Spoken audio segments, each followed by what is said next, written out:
د پټې پارټۍ لپاره ټول ته مبارک شاه خان صاحب کپتان د عدالت ته پیش کړل شي په 16 مئی باندې نفت ترامین کیس دی په دې کې نو د عمران خان د عدالت ته فورا پیش کړل شي 16 مئی باندې نو پټې پارټۍ لپاره ډېر غټه خوشحالي خبر دی ځکه چې د عمران خان به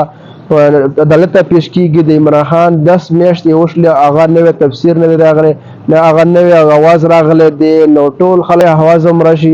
عمران خان به کېدای شي په ویډیو کال په ذریعه باندې عدالت ته پیش کړلی شي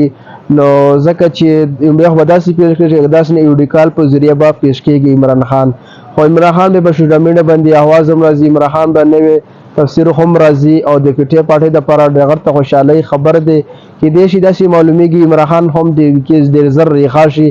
نو مالدا تاسو سره شریک هم ډېر د خوشحالۍ خبر دی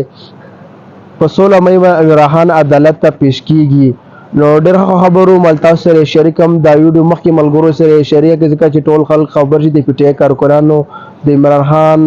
نو کې عمران خان عدالت لا راوځي ځکه دنیا خلک به ورځي ځکه چې هر څه ته اجازه دی نو بل شان خلک به وي چې په ویډیو کال په ذریعه به نو پیش کیږي ویډیو کتلو ډېره مهرباني والسلام